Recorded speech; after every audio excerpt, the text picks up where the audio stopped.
శ్రీకృష్ణ భగవానుని యొక్క శ్రీ షిరిడి సాయినాథుని యొక్క సంకల్పంతో ప్రారంభమైనటువంటి ఈ భగవద్గీత సత్సంగ కార్యక్రమం ఈరోజు శుభారంభం అవుతోంది. కాబట్టి ఇది నిర్విఘ్నంగా జరగాలని మనం ఆధ్యాత్మిక శక్తిని వేడుకుందాం. అదేవిధంగా ప్రార్థన కూడా భగవద్గీతకు సంబంధించిన ప్రార్థనతోనే ప్రారంభమైంది. అదొక అదృష్టం. ఆత్మీయ స్వరూపులారా, మనం ఈ భగవద్గీత సత్సంగ కార్యక్రమాన్ని రెండు కోణాల్లో అనుకుంటున్నాం.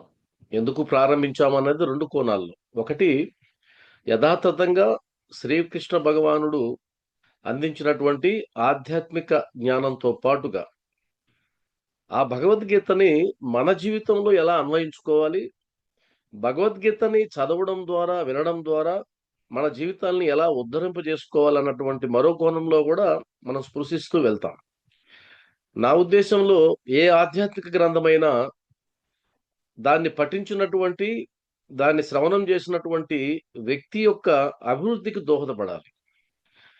ఆయన జీవనాన్ని మార్చాలి. వారి జీవితంలో ఎదురయ్యే సమస్యలకు పరిష్కారాలను చూపించాలి. అప్పుడు మాత్రమే ఆ ఆధ్యాత్మిక అధ్యయనానికి ప్రయోజనం ఉంటుందన్నది నా వ్యక్తిగత అభిప్రాయం. కాబట్టి మనం శ్రీ సాయి సచరిత్ర చదివినా, రామాయణం చదివినా, మహాభారతం చదివినా, లేదా ఆదిశంకరాచార్యులు వారి ఇతర గ్రంథాలు చదివినా, భగవద్గీత చదివినా, ఏదైనా పరమ ప్రయోజనం ఏంటంటే మనల్ని మనం ఉద్ధరించుకోవడం, మన జీవితంలో ఎదుగుదల రావడం. ఇది ముఖ్యమైనటువంటి అంశాలు.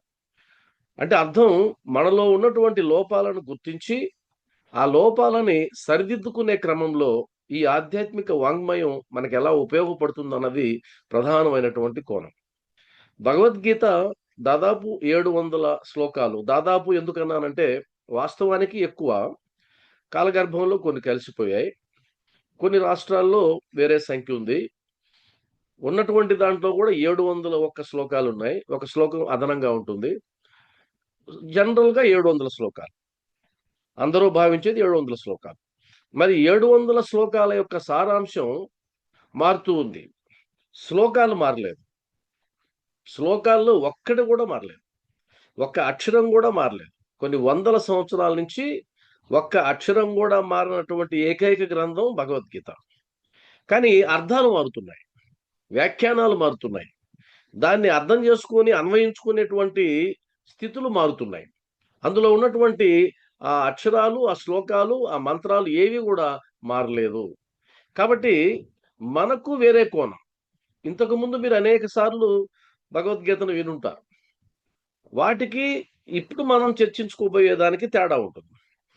నేను సంస్కృతం రానివాడిని మొట్టమొదట, కాబట్టి ఆ పేచీ మనకు లేదు. మనం భగవద్గీత చదవకపోవడానికి ప్రధానమైన కారణం ఏంటంటే, నాకు సంస్కృతం రాదండి, నాకు అర్థం కాదండి. ఈ ఒక్క కారణంతో చాలా మంది భగవద్గీతకు దూరం అవుతారు. కాబట్టి ఇప్పుడు మీకున్న సౌలభ్యం ఏంటంటే, చెప్పేవాడికి కూడా సంస్కృతం రాదు. కాబట్టి అది అదృష్టమే కదా. ఇప్పుడు నాకు సంస్కృతం వచ్చనుకోండి, మీకు ఇబ్బంది అవుతుంది. నాకు రాదు, కాబట్టి నాకు సంస్కృతం రాదు. మీకు ఎంతమందికి వచ్చో నాకు తెలియదు, వచ్చిన వాళ్ళు కూడా ఉండొచ్చు. కాబట్టి మనకు అర్థాన్ని, పరమార్థాన్ని, గూఢార్థాలని అన్వేషించడమే ఈ సత్సంగం యొక్క ప్రయోజనం. అంతేగాని సంస్కృతంలో ఆ పదాలని అప్పజెప్పడం, చదివేటప్పుడు కూడా దోషాలు ఉంటాయి మనకు. ఎందుకంటే నోరు తిరగదు. సంస్కృత శ్లోకాలు భగవద్గీతలో కొన్నేమో సరళంగా ఉంటాయి, కొన్నేమో చాలా దారుణంగా ఉంటాయి. నాలుక తిరగదు. అది వేద పఠనం చేసిన వారికి మాత్రమే ఆ నాలుక తిరుగుతుంది, మనకు తిరగదు. కాబట్టి ఆ నాలుక మడత పడుతూ ఉంటుంది. మడతపడిన ప్రతి సందర్భంలో ఈయనకి చదవడం రాదని మీకు అనిపిస్తూ ఉంటుంది. కాబట్టి మీకెందుకు అలా అనిపించడం, నేనే చెప్తున్నా ముందు. నాకు సంస్కృతం రాదు, అతి కష్టం మీద కూడి చదవడమే తప్ప ఇంకొకటి లేదు. ఇక్కడ మనకు ఈ సంస్కృతంతో నిండినటువంటి భగవద్గీతని అతి సరళంగా మార్చినటువంటి మహానుభావులు ఎంతో మంది ఉన్నారు. సామాన్యులకు కూడా అర్థమైనట్టు బోధించిన వాళ్ళు ఎంతో మంది ఉన్నారు. వాళ్ళే మనకు ఆదర్శం. వారిని మనం అండగా చూసుకొని, వారిని ధైర్యంగా వెనక వెన్నుదన్నుగా ఉన్నారని భావించి ఈ భగవద్గీత సత్సంగాన్ని మనం ముందుకు తీసుకువెళ్ళాలనుకుంటున్నాం. కాబట్టి ఆత్మీయ బంధువులారా, మనం ప్రారంభించే ముందు ఎక్కువ భాగం శ్లోకాల మనం దృశ్య రూపంలోనే చేయడానికి ప్రయత్నం చేద్దాం. అంటే అర్థం ఏంటి అంటే, ఎక్కువగా పవర్ పాయింట్ యూజ్ చేద్దాం. పవర్ పాయింట్ ని యూజ్ చేసినందువల్ల మీకు ఒక ఉపయోగం ఉంటుంది. ఇప్పుడు మీకు కనిపిస్తుందా ఇది? ఉండండి, మీకు కనిపించదు. ఒక్క నిమిషం.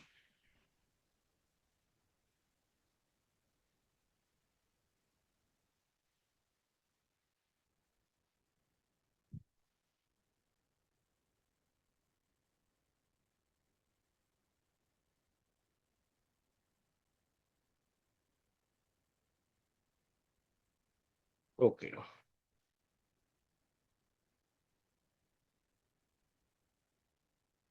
ఈరోజు మనం దాదాపుగా పవర్ పాయింట్ తోనే వెళ్దాం. ఎందుకంటే చూడడం ద్వారా ఎక్కువ గుర్తుండే అవకాశం ఉంటుంది. కేవలం వినడం ద్వారా మాత్రమే కాకుండా చూడడం ద్వారా కూడా.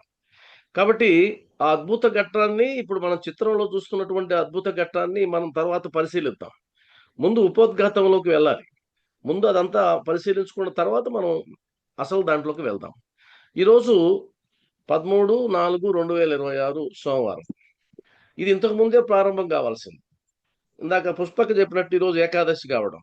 ఇంకొక గొప్ప విషయం కూడా మీకు ఈరోజు చెప్పాలి. నేను ప్రిపేర్ అవుతూ ఉంటే నాకు అనిపించింది, ఇన్ని సార్లు వాయిదా పడుతూ వచ్చింది అంటే ఏదో కారణం ఉంటుంది. ఆ కారణం ఏంటి ఏంటి అని చెప్పి నేను అనుకుంటూ ఉంటే నాకు అర్థమైంది. భగవద్గీత ఒక సంఖ్యతో అనుసంధానం అయి ఉంటుంది. దాని అదృష్ట సంఖ్య, భగవద్గీత యొక్క అదృష్ట సంఖ్య ఏంటో మీకు తెలుసు. అదేంటి అంటే 18. 18 అన్నది దాని యొక్క అదృష్ట సంఖ్య. కాబట్టి ఈ 18 అనేటువంటి ఈ సంఖ్యతో ఇది ముడిపడి ఉంది కాబట్టి, ఈరోజు మీరు గమనించినట్లయితే మహాభారతంలో అధ్యాయాలు 18, భగవద్గీతలో అధ్యాయాలు 18, కురుక్షేత్రం జరిగిన రోజులు 18, కురుక్షేత్రంలో పాల్గొన్న సైన్యం యొక్క సంఖ్య 18 అక్షోహిణులు. అదేవిధంగా అక్షోహిణి అన్న దాంట్లో ఏనుగులు, గుర్రాలు, ఈ సైనికులు, రథాలు, వీటి సంఖ్యని కూడితే కూడా 18 వస్తుంది. ఈరోజు అదృష్టం ఏంటంటే, ఈరోజు ప్రారంభమైన మన డేటు కూడా 18. మీరు గమనించి నేను ఆశ్చర్యపోయాను. 13/4/2026, 1 3 4, 4 4 8, 8 2 10, 10 2 12, 12 6 18. కాబట్టి ఇది శ్రీకృష్ణ భగవాను యొక్క సంకల్పం మాత్రమే అని నాకు అనిపించింది. భగవద్గీతకి ఆ సంఖ్య మ్యాచ్ అయింది. అనుకోకుండా ఈ రోజే ప్రారంభం కావడం అన్నది ఇది ఒక శుభ సూచకంగా మనకు తెలుస్తూ ఉంది. కాబట్టి మనకు అనుగ్రహం ఉంది. ఇంతకు ముందు కూడా అనేక సార్లు మాట్లాడుకున్నాం. ఒక కార్యక్రమం దిగ్విజయం కావాలి అంటే 2 విషయాలు కావాలి. ఒకటి అనుమతి కావాలి, 2 ఆశీర్వాదం కావాలి. కాబట్టి అనుమతి, ఆశీర్వాదం 2 లభించుకుంటా ఉన్నట్లయితే అది కేవలం మన సంకల్పం మాత్రమే అవుతుంది. మన సంకల్పం మాత్రం చేత ప్రారంభమైనటువంటి ఏ కార్యక్రమం కూడా మధ్యలో ఆగిపోయే అవకాశం ఉంటుంది. భగవత్ సంకల్పం చేత, భగవంతుని యొక్క అనుమతి చేత, భగవంతుని యొక్క ఆశీర్వాదం చేత ప్రారంభమైనటువంటి కార్యక్రమాలు నిర్విఘ్నంగా జరుగుతాయి అనడానికి ఈరోజు ఆ తేదీని నిర్ణయించడమే గొప్ప అదృష్టంగా నేను భావిస్తూ ఉన్నాను. కాబట్టి ఈరోజు శుభదినమే. కాబట్టి ప్రారంభంలో మనం భగవద్గీత శ్లోకంతో ప్రారంభిస్తాం. నేను ఏ సత్సంగానికి వెళ్ళినా ఈ శ్లోకంతోనే నేను మొదలు పెడతాను. భగవద్గీత దీన్ని కూడా ఈ శ్లోకంతోనే మొదలు పెడతాం. ఇందులో మనం ఏం గుర్తుపెట్టుకోవాలి? పార్థాయ ప్రతిబోధితాం. మనకు తెలుసు భగవద్గీత ఎవరికి బోధించబడింది అంటే అర్జునుడికి బోధింపబడింది. ఏ సందర్భంలో బోధింపబడింది, ఎందువల్ల బోధించబడింది అనేది ఇప్పుడు మాట్లాడుకోం. మనం వెళ్ళే క్రమంలో, ముందుకు సాగే క్రమంలో మాట్లాడతాం. కాబట్టి పార్థాయ ప్రతిబోధితాం అంటే పార్థునికి అంటే అర్జునికి చెప్పబడినది. నారాయణేన స్వయం, భగవత నారాయణేన స్వయం. చెప్పింది ఎవరు? శ్రీకృష్ణుడు. ఇక్కడ ఉన్న పదం నారాయణుడు. కాబట్టి నారాయణునకు శ్రీకృష్ణునికి తేడా ఉందా అంటే లేదు. ఒక్కొక్క యుగంలో ఒక్కొక్క అవతారం ఆయన ధరిస్తూ వస్తున్నాడు. కాబట్టి పరిత్రాణాయ సాధూనాం వినాశాయ చ దుష్కృతాం ధర్మ సంస్థాపనార్థాయ సంభవామి యుగే యుగే సంభవామి యుగే యుగే. ప్రతి యుగంలోనూ ఆ నారాయణుడే, ఆ విష్ణుమూర్తే ఒక్కొక్క పర్పస్ ప్రకారంగా ఆయన అవతరిస్తూ వస్తున్నాడు. రావణ సంహారం కోసం శ్రీరాముడిగా, ఈ దుష్ట చతుష్టయం కోసం, శిశుపాలుడు లాంటి దుర్మార్గుల కోసం శ్రీకృష్ణ భగవానుడుగా వచ్చాడు. కాబట్టి ఇక్కడ భగవద్గీతలో ఎక్కడా నారాయణ అనే పదం రాకపోవచ్చు కానీ, ఇక్కడ మాత్రం ప్రార్థనలో నారాయణేన స్వయం. భగవద్గీతలో భగవాన్ అనే వస్తుంది. భగవాన్ ఉవాచ అని వస్తుంది. ఎక్కడ శ్రీకృష్ణ ఉవాచ అని రాదు. శ్రీకృష్ణుడు చెప్పినట్టుగా రాదు. భగవానుడు చెప్పినట్టుగానే వస్తుంది. కాబట్టి ఎవరు చెప్పారు అంటే స్వయంగా ఆ భగవానుడే వచ్చి చెప్పాడు. స్వయంగా చెప్పినందువల్ల, ఆయనే వచ్చి చెప్పినందువల్ల ఇది అద్భుతంగా సమాజంలో ఉపయోగపడుతూ ఉంది. విశ్వానికి ఉపయోగపడుతుంది. వ్యాసేన గ్రథితాం. వ్యాసుడు రచించినటువంటి మహాభారతంలో ఉన్నటువంటిది, భీష్మ పర్వంలో ఉన్నటువంటిది. ఆయన ఎవరు వ్యాసుడు? దీని గురించి కూడా మనం మాట్లాడుకుంటాం ముందు. పురాణ మునినాం. ఆయన ఎవరు అంటే మహర్షి. అద్భుతమైన ఈరోజు సనాతన ధర్మం, సనాతన వాంగ్మయం జీవించి ఉన్నదంటే ఆ మహానుభావుడే కారణం. కాబట్టి వేదవ్యాస ముని ద్వారా రాయబడినది. ఎక్కడుంది ఇది అంటే మధ్యే మహాభారతం. మహాభారతంలో భీష్మ పర్వంలో 25వ అధ్యాయం నుంచి ఇది మొదలవుతుంది. 18 అధ్యాయాల పాటు. కాబట్టి మధ్యలో ఉంది. చాలామంది ఏమనుకుంటామంటే లైవ్ టెలికాస్ట్ అనుకుంటారు. అంటే ధృతరాష్ట్రుడికి సంజయుడు అక్కడ జరిగింది జరిగినట్టు చెబుతున్నాడు అని అనుకుంటారు చాలామంది. కానీ వాస్తవానికి అది కాదు. ఇది లైవ్ టెలికాస్ట్ కాదు. భీష్మ పర్వంలో భీష్మాచార్యుడు ఆయన కురుక్షేత్ర సంగ్రామంలో పడిపోయిన తర్వాత, ఆయన అంపశయ్య మీదకి వెళ్ళిన తర్వాత, అంటే అప్పటికి 10 రోజులు అయిన తర్వాత, అప్పుడు భగవద్గీత సంజయుడు చెప్పడం మొదలుపెడతాడు. కానీ సాధారణంగా ఉన్నటువంటిది ఏంటంటే, ఇక్కడ చెప్తూ ఉంటే అటు జరుగుతూ ఉంది అని అనుకుంటారు. కానీ కాదు. నేను ఈ మధ్య నంద్యాలలో భగవద్గీత చెప్పినప్పుడు కూడా నేను ఈ విషయాన్ని చెప్పాను. భగవద్గీత అన్నది సంజయుడు ధృతరాష్ట్రునికి చెప్పడం అన్నది లైవ్ కాదు. అది ఆల్రెడీ 10 రోజుల ముందు కథని ఆయన మళ్ళా చెప్తున్నాడు అంటే నమ్మలేదు చాలామంది. తర్వాత స్టేజి దిగి వచ్చిన తర్వాత నన్నడిగారు ప్రమాణం ఉందా అని. ప్రమాణం ఉందా? ఇది ఎలా చెప్పారు? ఇప్పటిదాకా మేము వినలేదే. ఇది లైవ్ టెలికాస్ట్ అనుకుంటున్నామే అని అన్నారు. అప్పుడు నేను భగవద్గీత తెప్పించి, ఆ భగవద్గీతలో ఉన్నటువంటి ప్రమాణాన్ని చదివి వినిపించాను. వాళ్ళు సంతృప్తి చెందారు. కాబట్టి అది లైవ్ కాదు. జరిగిన దాన్ని సంజయుడు చెప్పడం ద్వారా ధృతరాష్ట్రుడు తెలుసుకుంటాడు. తద్వారా మనం తెలుసుకుంటాం. అది వేరే విషయం. కాబట్టి మధ్యే మహాభారతం అద్వైతామృత వర్షిణీం. ఇందులో ఉన్నటువంటి సారం ఏ అమృతాన్ని అది ప్రసరిస్తుందంటే అద్వైతం. చాలా సిద్ధాంతాలు ఉన్నాయి. ద్వైత సిద్ధాంతం ఉంది, అద్వైత సిద్ధాంతం ఉంది, విశిష్టాద్వైత సిద్ధాంతం ఉంది. ఇంకా చాలా ఉన్నాయి. కాబట్టి ప్రధానంగా ఏ సిద్ధాంతం మీద ఇది ఆధారపడి ఉందంటే అద్వైతము మీద. శంకరాచార్యులు వారు బోధించినటువంటి, ఆయన పునఃస్థాపించినటువంటి ఆ అద్వైతం అనేటువంటి కాన్సెప్ట్ మీద ఇది స్టార్ట్ అయి ఉంది. అంటే అర్థం ఏంటి అంటే ఉన్నది ఒక్కరే, ఇద్దరు లేరు, ద్వైతం లేదు ఇక్కడ. కాబట్టి ఉన్నది ఒక్కరే అనేటువంటి సిద్ధాంతం మీద భగవద్గీత మొత్తం కూడా నడుస్తుంది. కాబట్టి అద్వైతామృత వర్షిణి భగవతీం, అమ్మవారు అమ్మగా పోలుస్తున్నారు. గ్రంథాన్ని అమ్మగా పోలుస్తున్నారు. అష్టాదశాధ్యాయినిం 18 అధ్యాయాలు గలది. అంబా అమ్మా త్వామను సందధామి. నేనెందుకు నిన్ను ధ్యానిస్తున్నాను అంటే భవద్వేషిణం. నాలో ఉన్నటువంటి ఆ భవ భయాన్ని, ఆ సంసార దుఃఖ భయాన్ని పోగొట్టగలిగినటువంటి సమర్థురాలివి నువ్వు కాబట్టి నేను నిన్ను ధ్యానిస్తూ ఈ శ్లోకం చెప్తున్నానని ధ్యాన శ్లోకం అంటారు దీన్ని. కాబట్టి ఈ ధ్యాన శ్లోకంతో మనం ప్రారంభించాలి. ఇందులో ప్రధానంగా ఎవరు ఎవరికి బోధించారు, ఎవరు రాశారు, ఇది ఎక్కడ ఉంది, ఎన్ని అధ్యాయాలు కలిగింది అన్నటువంటిది, ఏ పర్పస్ మీద ఇది చెప్పబడింది అనేది ఈ శ్లోకంలో మనకు తెలుస్తూ ఉంది. ఇది భగవద్గీతకి సంబంధించినటువంటి ధ్యాన శ్లోకంగా మనం చెప్పుకోవాలి.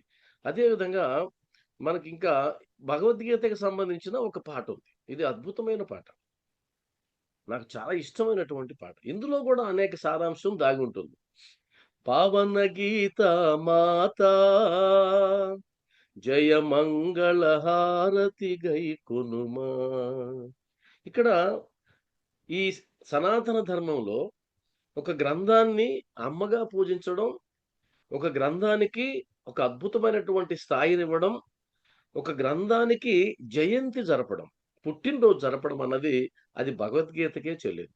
కాబట్టే భారతదేశంలో భగవద్గీతకు ఉన్నటువంటి ప్రామాణికత ఇంకెక్కడ ఆ! ఎక్కడా గూడా ఉండే అవకాశం లేదు.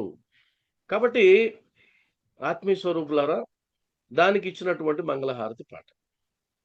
పావన గీత మాతా జయ మంగళ హారతి గైకొనుమా. పావన గీత మాతా జయ మంగళ హారతి గైకొనుమా. భక్త జనావని బంధ విమోచని, భక్త జనావని బంధ విమోచని, భవభయహారిణి భవ్యదాయిని, భవభయహారిణి భవ్యదాయిని, పావన గీత మాతా జయ మంగళ హారతి గైకొనుమా. ఇక్కడ కూడా అద్భుతమైనటువంటి సందేశం ఉంది. భక్త జనావని, భక్తులను రక్షించేదానివి, బంధ విమోచని. మనం ఏ బంధంలో అయితే తగులుకొని ఉన్నామో సంసార బంధంలో, ఆ సంసార బంధాన్ని తొలగించేటువంటి దానవు అని చెప్తూ భవభయహారిణి అంటే మనకు ఈ జీవితంలో ఎదురయ్యేటువంటి ప్రతి భయాన్ని తొలగించగలిగినటువంటి సమర్థత కలిగిన దానివి. భవభయం అంటే సాధారణంగా లౌకికంగా ఉండేటువంటి భయాలు, భవభయాలు అంటే జన్మజన్మలుగా మనల్ని వెంటాడుతున్నటువంటి భయాలు. మరలా పుట్టడం, మరలా చావడం, మరలా పుట్టడం, మరలా చావడం. ఇది ఒక అద్భుతమైనటువంటి వలయంలో చిక్కుకొని పోయి ఉన్నాం మనం. కాబట్టి ఈ భవభయాలను పోగొట్టగలిగిన దానివి నువ్వు మాత్రమే. భక్త జనావని బంధ విమోచని, భక్త జనావని బంధ విమోచని, భవభయహారిణి భవ్యదాయిని, భవభయహారిణి భవ్యదాయిని, పవన గీత మాతా జయ మంగళ హారతి గైకొనుమా.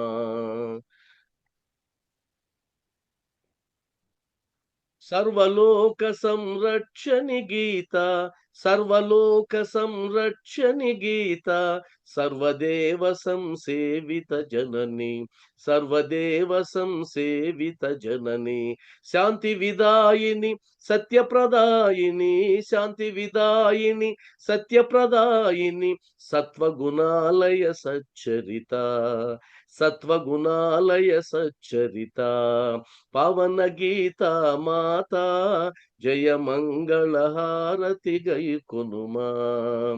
సర్వలోక సంరక్షణి గీత.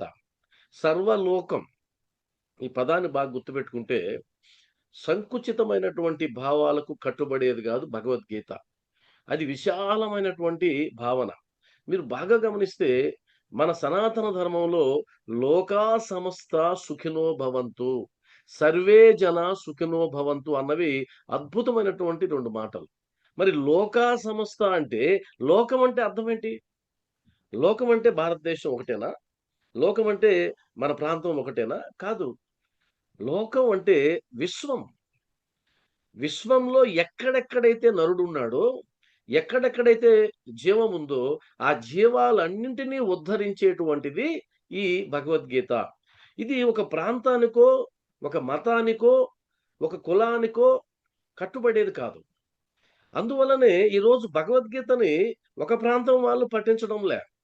ప్రపంచం అంతా వాళ్ళ వాళ్ళ భాషల్లో తర్జుమా చేసుకొని భగవద్గీతని అధ్యయనం చేస్తున్నారు. స్వాతంత్రం లేనటువంటి కాలంలోనే భగవద్గీత మీద పరిశోధనా గ్రంథాలు రాశారు ఆంగ్లేయులు.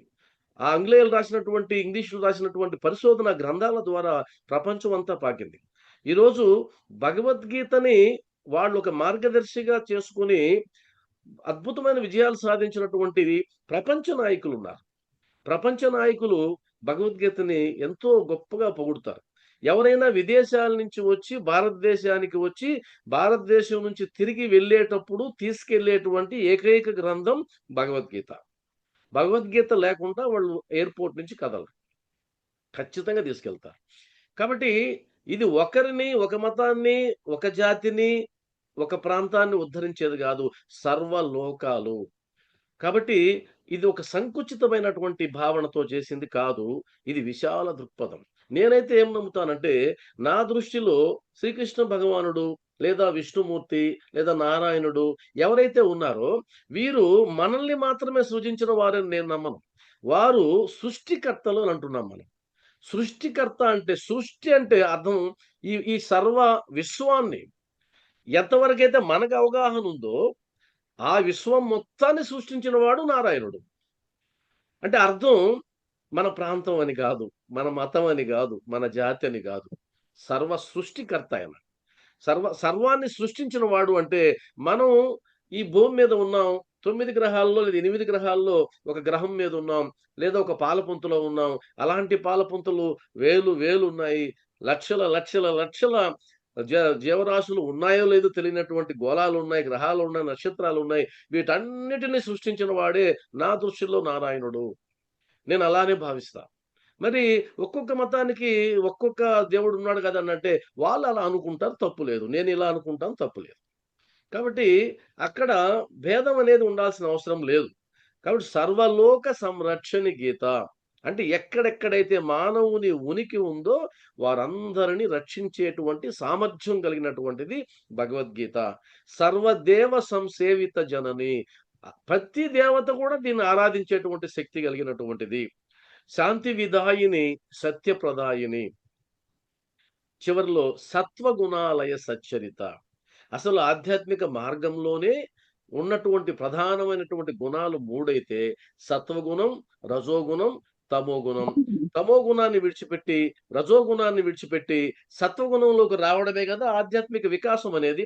మరి ఆధ్యాత్మిక వికాసం పొందాలి అంటే గన నీలో ఉన్న మనోమాలిన్యాలు పోవాలి. మనోమాలిన్యాలు పోవాలి అంటే అవగాహన కాకుండా మంత్రాలతోనో లేదా హోమ్ ఫట్ అనేటువంటి విధానంలో పోయే అవకాశం లేదు. మనోమాలిన్యం ఎప్పుడూ గూడా ఎలా పోతుందంటే అవగాహనతోనే మాత్రమే పోతుంది. ఒక వ్యక్తి తప్పు చేస్తున్నాడు, తప్పుడు మార్గంలో వెళ్తున్నాడు అంటే ఆ వ్యక్తిని భయపెట్టో లేదా ఇంకేదో చేసో నువ్వు మార్చలేవు. ఆయనకై ఆయన మారాలి అనుకున్నప్పుడు, అలా మారాలని ఎప్పుడు అనుకుంటాడంటే, నేను చేస్తున్నది తప్పు అనే అవగాహన ఆ వ్యక్తికొచ్చినప్పుడు మాత్రమే మార్పు సాధ్యమవుతుంది. ఆ మార్పు కేవలం జ్ఞానంతో మాత్రమే సాధ్యమవుతుంది. ఆ జ్ఞానాన్ని పొదువు పెట్టుకున్నటువంటి గ్రంథమే భగవద్గీత. ఈ భగవద్గీతను అధ్యయనం చేస్తూ వెళ్ళిన తర్వాత మనకు రావాల్సిన ఎండ్ రిజల్ట్ ఏంటి? అంటే భగవద్గీతను చదివానండి. పూర్తిగా చదివేసాను 700 శ్లోకాలు అధ్యయనం చేశాను అంటే గనక అప్పుడు నువ్వు పూర్తిగా సాత్వికమైనటువంటి మనిషిగా మారిపోయి ఉంటావు. ఇంకా మాట్లాడితే ఆ సాత్వికత కూడా తొలగిపోయి శుద్ధ సాత్వికం వైపుకు నువ్వు ప్రయాణం చేస్తూ ఉంటావు. ఇది రిజల్ట్.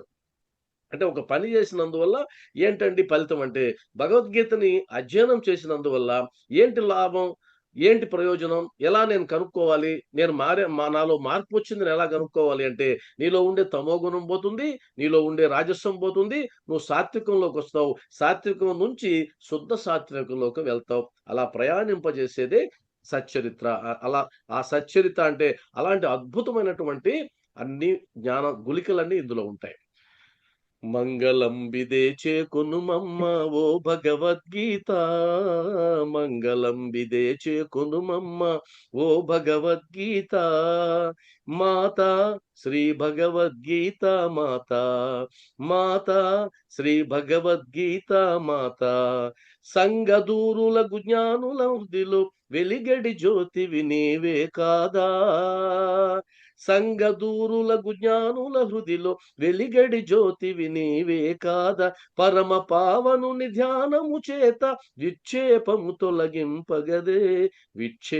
తొలగింపగదే మంగళం విదే చేకొనుమమ్మ ఓ భగవద్గీత మాత శ్రీ భగవద్గీత మాత పార్థుని నెపమున మురళీ కృష్ణుడు, పార్థుని నెపమున మురళీ కృష్ణుడు కలిమానవులను పాలింప, ఆర్తి నాశకరమగుని జ్ఞాన జ్యోతిని చూపెను జగములకు, జ్యోతిని చూపెను జగములకు.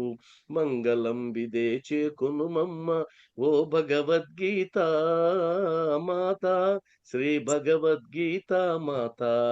స్పష్టంగా ఉంది చూడండి, స్పష్టంగా ఉంది. ఎంత స్పష్టంగా ఉందంటే, ఎవరైనా ఎందుకంటే మీరు భగవద్గీతను నేర్చుకుంటున్నారు అంటే ఇందుకు అని చెప్పగలిగేంత స్పష్టంగా ఉంది. అంటే సంఘ దూరులకు జ్ఞానుల హృదిలో. అంటే భగవద్గీత పుస్తకాన్ని పట్టుకోవడం అన్నది ఎంతో కొంత వైరాగ్యం రాకపోతే పట్టుకోం. ఈరోజు భగవద్గీతకి సంబంధించిన సత్సంగ కార్యక్రమానికి అటెండ్ అవుతున్నాము అంటే మనకు ఒక ప్రాథమిక యోగ్యత కలిగింది. ఆ ప్రాథమిక యోగ్యత ఏంటంటే, నేను తరించాలి అన్నటువంటి తలంపు ముందు. అలా తరించాలి అన్నటువంటి తలంపు రాకుండా మనకి ఎట్టి పరిస్థితుల్లో భగవద్గీత మన చేతిలోకి రాదు. రానే రాదు. అంటే సంఘ దూరులకు అటాచ్‌మెంట్‌ని తగ్గించుకుంటూ వెళ్ళాలి. లేదా లౌకిక ప్రపంచం వైపు నేను అడుగులు వేయకుండా, అడుగులు వేయడం తగ్గించి, ఆధ్యాత్మికత వైపు నేను అడుగులు వేయాలి. లేదా లోకంకి దూరమవుతూ భగవంతునికి దగ్గరవ్వాలి. అంటే లోకంతో డిటాచ్‌మెంట్, భగవంతునితో అటాచ్‌మెంట్. అలా అవ్వాలి అనుకుంటేనే నీకు భగవద్గీత చేతికొచ్చింది. లేకపోతే వచ్చే అవకాశం లేదు. సంఘ దూరులగు ఎవరైతే దూరం అవ్వాలి, అటాచ్‌మెంట్ లేకుండా అనుకుంటారో వాళ్ళ యొక్క జ్ఞానుల హృదిలో వెలిగేటి జ్యోతివి నీవే కాదా? ఆ జ్యోతి ఉంది ఆల్రెడీ. కానీ ఈ భగవద్గీత అధ్యయనం వల్ల అది కాస్త ఎక్కువవుతుంది. పరమ పావనుని ధ్యానము చేత విక్షేపము తొలగింపగలదే. విక్షేపము అంటే మనోచాంచల్యం. ఇది పరుగులు తీస్తూ ఉంది, పరుగులు తీస్తూ ఉంది, పరుగులు తీస్తూ ఉంది. అర్జునుడు కూడా అడుగుతాడు భగవద్గీతలో.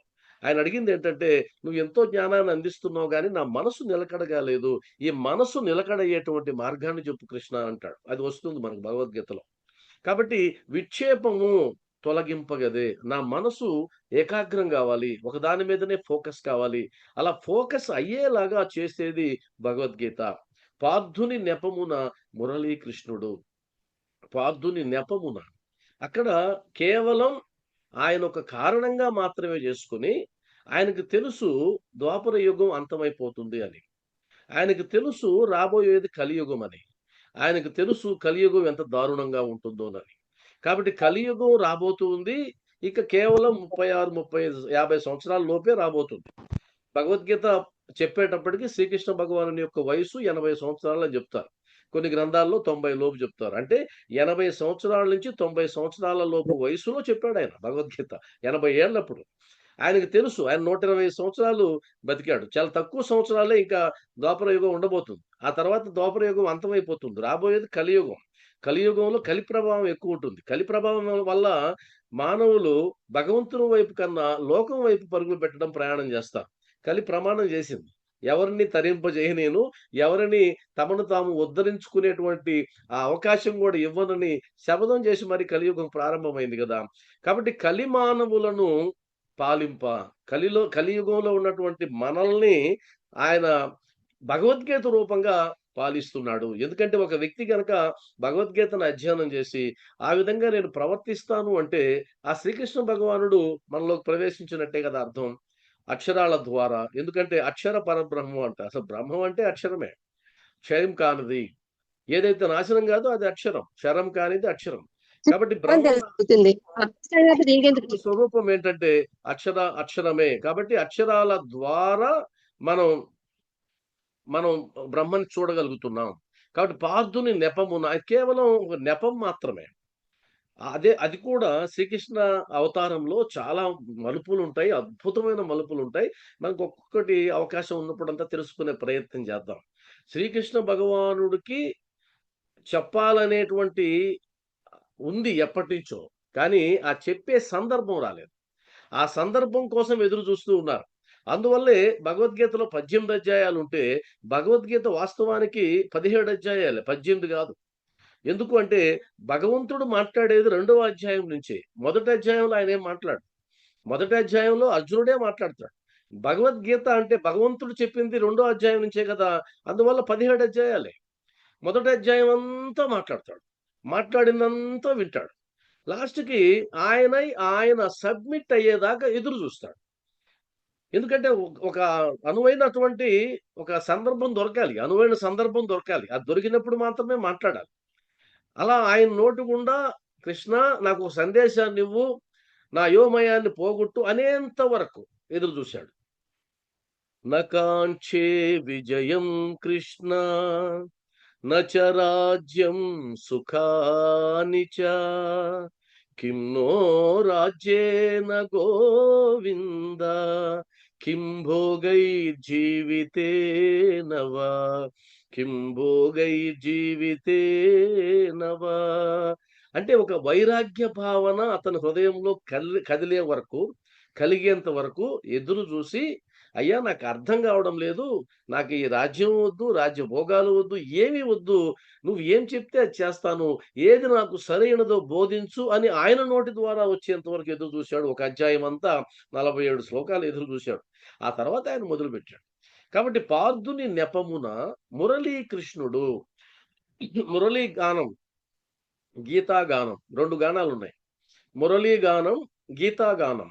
మురళీ గానం మనం వినలేదు. మనకు అవకాశం లేదు. గోపికలు విన్నారు, తరించిపోయారు. ఆయన మురళి పట్టుకొని అలా ఫ్లూట్ వాయిస్తే ఎక్కడెక్కడో ఉండేవాళ్ళందరూ గోపికలందరూ పరిగెత్తుకుంటూ వచ్చి తన్మయంతో నాట్యం చేసేవారు. మురళీ గానం అంత అద్భుతంగా ఉండేది. కానీ మనకది ఎలా ఉంటుందో తెలీదు. గీతాగానం మనం వినకపోయినా అది ఉందిక్కడ. గీతాగానం వరకు మనకు లభించింది. మురళీగానం మనకు లభించలా. కాబట్టి పార్థుని నెపమున మురళీకృష్ణుడు కలిమానవులను పాలింప ఆర్తి నాశకరమగు నీ జ్ఞాన జ్యోతిని చూపెను జగములకు. ఆర్తి మనలో ఉండే దుఃఖం, మనలో ఉండే ఆందోళన, మనకున్న కష్టాలు అవంతా తొలగిపోయేటువంటి ఉపాయాలన్నీ కూడా భగవద్గీతలో పొందుపరచబడ్డాయి. అలా పొందుపరచబడినటువంటి భగవద్గీత నీలో ఉండే ఆర్తిని తీసిపడేస్తుంది. ఆర్తిని పోగొట్టడం 2 రకాలుగా. ఆ పోగొట్టడం అన్నది ఆర్తి ఏ అజ్ఞానం వల్లైతే నీకు జనించిందో, ఆ అజ్ఞానాన్ని సుజ్ఞానం ద్వారా ఆయన పోగొడతాడు. కాబట్టి ఎవరికి భగవద్గీత ఉపయోగపడుతుందంటే, మనిషిగా పుట్టిన ప్రతి ఒక్కరికి ఇది ఉపయోగపడుతుంది. మనిషిగా పుట్టిన ప్రతి ఒక్కరికి తనను తాను ఉద్ధరించుకోవడానికి భగవద్గీత ఒక ప్రమాణ గ్రంథంగా ఉంది అనేది మనం గుర్తుపెట్టుకోవాలి.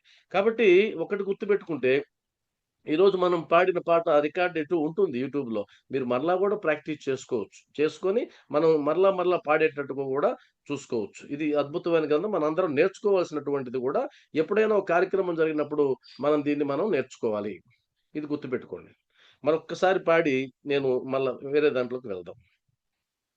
పవన గీత మాతా జయ మంగళ హారతి గైకొనుమా పవన గీత మాతా జయ మంగళ హారతి గైకొనుమా భక్త జనావని బంధ విమోచని భక్త జనావని బంధ విమోచని భవభయహారిణి భవ్యదాయిని భవభయహారిణి భవ్యదాయిని పవన గీత మాతా జయ మంగళ హారతి గైకొనుమా సర్వలోక సంరక్షణి గీత సర్వలోక సంరక్షణి గీత సర్వదేవ సంసేవిత జనని సర్వదేవ సంసేవిత జనని శాంతి విదాయిని సత్యప్రదాయిని శాంతి విదాయిని సత్యప్రదాయిని సత్వగుణాలయ సచ్చరిత సత్వగుణాలయ సచ్చరిత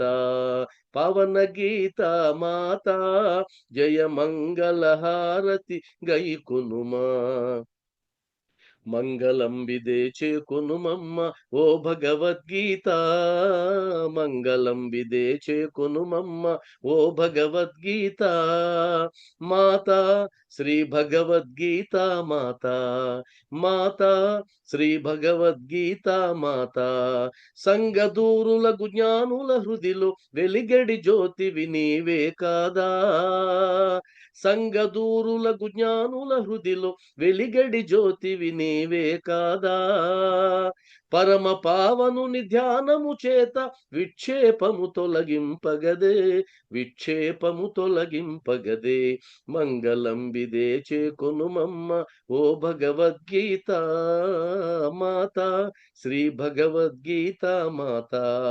పార్థుని నెపమున మురళీ కృష్ణుడు, పార్థుని నెపమున మురళీ కృష్ణుడు కలిమానవులను పాలింప, ఆర్తినాశకరమగుని జ్ఞాన జ్యోతిని చూపెను జగములకు, జ్యోతిని చూపెను జగములకు. మంగళం విదేచే కొనుమమ్మ ఓ భగవద్గీత మాత, శ్రీ భగవద్గీత మాత, మాత శ్రీ భగవద్గీత మాత. ఆత్మీయ స్వరూపులారా, ఈ పాటని మీరెవరో ఒకరు నేర్చుకొని మరలా వచ్చే ఎపిసోడ్లో మీరు పాడితే చాలా సంతోషిస్తా, మరలా నేర్చుకొని మీరు. కాబట్టి ఇప్పుడు మనం ప్రార్థన ధ్యాన శ్లోకం చెప్పుకున్నాం, ప్రార్థన కూడా చెప్పుకున్నాం. దీనికి సంబంధించిన విశిష్టత, భగవద్గీత నేర్చుకోవడం ఎందుకు అని అంటే గనక మనకు శంకరాచార్యులు గారు రచించినటువంటి భజగోవిందంలో చాలా అద్భుతంగా చెప్పబడింది.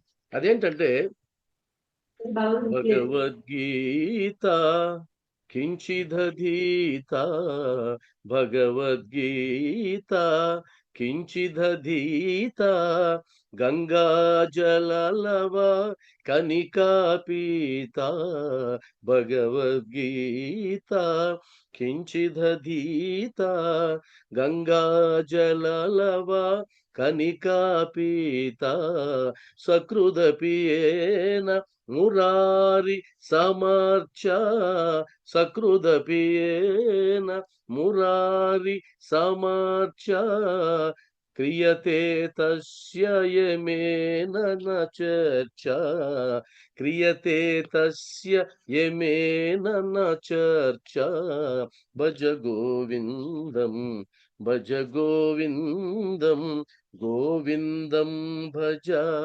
మూఢమతే. ఇది మనందరం వినే ఉంటాం ఖచ్చితంగా. అంటే మనిషిగా పుట్టిన తర్వాత ఆధ్యాత్మిక మార్గంలో ప్రయాణించేటువంటి క్రమంలో ఈ 4 తప్పనిసరిగా చేస్తే ఏ ఉపయోగం ఉంటుందో చెప్పారు క్లియర్ కట్గా. భగవద్గీత కించిదధీత అంటే భగవద్గీతని కొద్దిగానైనా నువ్వు పఠించినట్లయితే, కొద్దిగానైనా, అందువల్ల ఏకశ్లోకి భగవద్గీత అని కూడా అంటారు. ఆ ఒక్క శ్లోకం చదివితే చాలు అని. అది నేను ఎందుకు చెప్పలేదండి, ఇప్పుడు మనం అట్లా కాంప్రమైజ్ కావడం ఇష్టం లేక నేను చెప్పలా. వాస్తవానికి అయితే ఏకశ్లోకి భగవద్గీత అని ఉంది. ఆ భగవద్గీతలో ఈ ఒక్క శ్లోకం చదివితే సరిపోతుందనే ఆ కాంప్రమైజింగ్ మెంటాలిటీలోకి వెళ్ళామంటే సరిపోయిందిలేండి, పుణ్యం వచ్చేసింది, అది చదివితే చాలు కదా అని దాన్ని ఎన్నిసార్లు చదవమంటారు అని మొదలు పెడతాం. రోజుకి ఎన్నిసార్లు చదివితే సరిపోతుందని. అది కాదు. అధ్యయనం చేయాలనే ఉద్దేశంతో మనం ఉన్నాం కాబట్టి నేను చెప్పడం లేదు. కాబట్టి భగవద్గీతని కాస్తైనా సరే పఠించినట్లయితే గంగా జల లవ కనికాపీత, గంగా జలాన్ని ఒక డ్రాప్ అయినా సరే నువ్వు తాగినట్లయితే, సకృదపి ఏన మురారి సమర్చ, ఆ శ్రీకృష్ణ భగవానుణ్ణి కాసేపైనా సరే నువ్వు పూజించినట్లయితే, కాసేపైనా భక్తితో నువ్వు పూజించినట్లయితే ఏంటి ఉపయోగం అంటే, క్రియతే తస్యేన న చర్చ, నువ్వు యమునితో ఎలాంటి ఇబ్బంది, సంబంధం నీకు ఉండదు. యమధర్మరాజుతో నీకు సంబంధమే ఉండదు ఇక. అదేంటి యమధర్మరాజుతో సంబంధం ఉండదు అంటే, ఈ 3 పనులు చేస్తే యముడితో నీకు సంబంధం ఉంది. యముడి దర్శనం నీకుండదు. యమ దర్శనం నీకుండదు. యముడు ఎప్పుడు దర్శనం ఇస్తాడు? నువ్వు మరణించిన తర్వాత ఆయన పాశాన్ని వేసి లాక్కెళ్తాడని సినిమాలో చూసాం. లేదా నరకానికో ఎక్కడికో వెళ్తాం. యమదర్శనం ఉండదు అంటే అర్థం ఏంటి అంటే నువ్వు పుట్టవు అని అర్థం. నీకు పుట్టుకుండదు. మరణం ఎప్పుడు సంభవిస్తుంది? పుట్టిన వారికే మరణం ఉంటుంది. జాతస్య హి ధ్రువో మృత్యుః ధ్రువం జన్మ మృతస్య చ, తస్మాదపరిహార్యేర్థే నత్వం శోచితుమర్హసి, నత్వం శోచితుమర్హసి. పుట్టిన వారికి మరణము తప్పదు, మరణించిన వారికి పుట్టుక తప్పదు. ఇది కదా. కాబట్టి మరణం ఎప్పుడు వస్తుంది? పుడితే వస్తుంది. మరణం వచ్చిందంటే యమధర్మరాజు నిన్ను కలిసినట్టే. మరణం లేదు అంటే నీకు పుట్టుక లేదు. పుట్టుక లేదు అంటే నువ్వు ఆ కైవల్యాన్ని సంపాదించావు, ఆ ముక్తిని సంపాదించావు, ఆ మోక్షాన్ని సంపాదించావు అని అర్థం. కాబట్టి భగవద్గీతని కాసేపు చదివినా గంగాజలంలో అంత ఒక డ్రాప్‌ని నువ్వు అంత అంత బిందువుని నువ్వు సేవించినా, శ్రీకృష్ణ భగవానుడిని కాసేపు నువ్వు పూజించినా, మరలా నీకు పుట్టుక ఉండదు. పునరపి జననం, పునరపి మరణం ఉండదు. అంత అద్భుతమైనటువంటి ఫలితం ఉంటుందన్నది భగవద్గీతకి సంబంధించి భజగోవిందంలో ఆదిశంకరాచార్యులు వారు చెప్పినటువంటి గొప్ప విషయం. అంటే అర్థం, ఒక పనిని మనం చేస్తున్నప్పుడు, ఈ పనిని చేయడం వల్ల నాకేంటి ఉపయోగం అంటే, ఆధ్యాత్మిక పరమోత్కృష్ట లక్ష్యమైనటువంటి ముక్తిని, మోక్షాన్ని సులభంగా పొందగలిగేటువంటి ఉపాయం భగవద్గీతని అధ్యయనం చేయడం, పఠనం చేయడం, శ్రవణం చేయడం. కాబట్టి ఆత్మీయ స్వరూపులారా, మనం ఈ భగవద్గీత సత్సంగానికి ఎంత సమయం అయితే పెడుతున్నామో, ఆ పెట్టే సమయం రవ్వంత గూడా వృధా కాదు అనడానికి ఇదంతా చెప్పుకురావడం జరుగుతా ఉంది. అది వృధా గాదు, పరమ ప్రయోజనం ఉంటుంది. 2 రకాల ప్రయోజనాలు, ఆధ్యాత్మిక ప్రయోజనాలు, లౌకికమైన ప్రయోజనాలు కూడా. 2 రకాలుగా మనకు తెలిసేటువంటి అవకాశం ఉంటుందనేది ఇక్కడ మనం గుర్తుపెట్టుకోవాలి. ఆ తర్వాత ప్రథమాధ్యాయానికి వెళ్ళే ముందు ప్రతి అధ్యాయానికి ఒక పారాయణ ఫలం అనేది ఒకటుంటది. ప్రతి అధ్యాయానికి ఒక ఫలం అని ఉంటుంది. అంటే భగవద్గీతలో ఉన్నటువంటి 18 అధ్యాయాలు ఏవైతే ఉన్నాయో, ఈ 18 అధ్యాయాల్లో ఒక్కొక్క అధ్యాయాన్ని చదివినప్పుడు ఒక్కొక్క ఫలితాన్ని శాస్త్రం మనకి ఇవ్వడం జరుగుతోంది. కాబట్టి పద్మపురాణంలో ఉన్నటువంటి ఈ పారాయణ ఫలాలకు సంబంధించి కూడా ఒకసారి మనం మాట్లాడుకున్నట్లయితే, ప్రథమ అధ్యాయాన్ని చదివిన వారికి ఏ ఫలితం వస్తుందో చెప్తున్నారు. తస్మాదధ్యాయమాజ్యం యః పఠతే శృణుతే స్మరేత్ అభ్యసేతస్య న భవేత్ భవాంబోధుర్దు. ఇది ఇందాక చెప్పాను కదా, ఇక్కడ ఏదో పోయింది. భవాంబోధుర్బురుత్తరః అక్షరం మిస్ అయింది. అంటే అర్థం ఏంటి అంటే, ఎవరైతే దీన్ని చదువుతారో ఎవరైతే దీన్ని చదువుతారో, ఆ చదివిన వారికి గీత ప్రథమ అధ్యాయాన్ని ఎవరు పఠించునో, శ్రవణము చేయునో, లేక స్మరించునో, అట్టివారు సంసార సాగరమును సులభముగా దాటిపోవును. ఇది ప్రథమ అధ్యాయాన్ని చదివినందువల్ల మనకొచ్చేటువంటి ఫలితం. కాబట్టి అసలు వాస్తవానికి ఆధ్యాత్మిక మార్గంలో వెళ్ళే ప్రతి ఒక్కరికి ఇది పెద్ద అవరోధం. సంసార సాగరాన్ని దాటడం. సంసార సాగరాన్ని దాటడానికి నీకున్న ఒకే ఒక అవకాశం జ్ఞానం. ఆ జ్ఞానం అన్నది గురుస్వరూపంగా వస్తుందా, భగవత్ స్వరూపంగా వస్తుందా, గ్రంథ స్వరూపంగా వస్తుందా, ఎలాగైనా రానియండి. సంసార సాగరాన్ని అవలీలగా దాటడానికి నీకు జ్ఞానం అనేటువంటి అవసరం. నావ అవసరం, లేదా ఈత అవసరం. కాబట్టి భగవద్గీత ప్రథమాధ్యాయాన్ని చదవడం వల్ల ఈ సంసార సాగరాన్ని సులభంగా దాటొచ్చు అని చెప్పడం జరుగుతుంది. దీనికి సంబంధించి అందులో ఒక కథ కూడా ఉంది. ఆ కథ ఏంటంటే సుశర్మ కథ.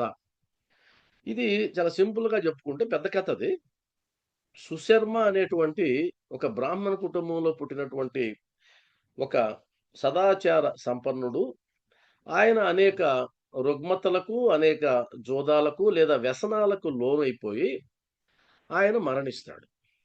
ఆయన మరణించిన తర్వాత మరలా వేరొక జన్మలో ఆయన ఒక ఆవుగా పుడతాడు. ఉండండి, ఒక్కసారి నేను కన్ఫర్మ్ చేసుకుంటా. మళ్ళా అది అటు ఇటు పోతే ఇబ్బందవుతుంది. కరెక్టే. కాబట్టి సుశర్మ అనే బ్రాహ్మణుడు భ్రష్టుడైపోయిన తర్వాత ఆయన ఒక ఎద్దుగా జన్మిస్తాడు. ఆవుగా కాదు, ఎద్దుగా జన్మిస్తాడు.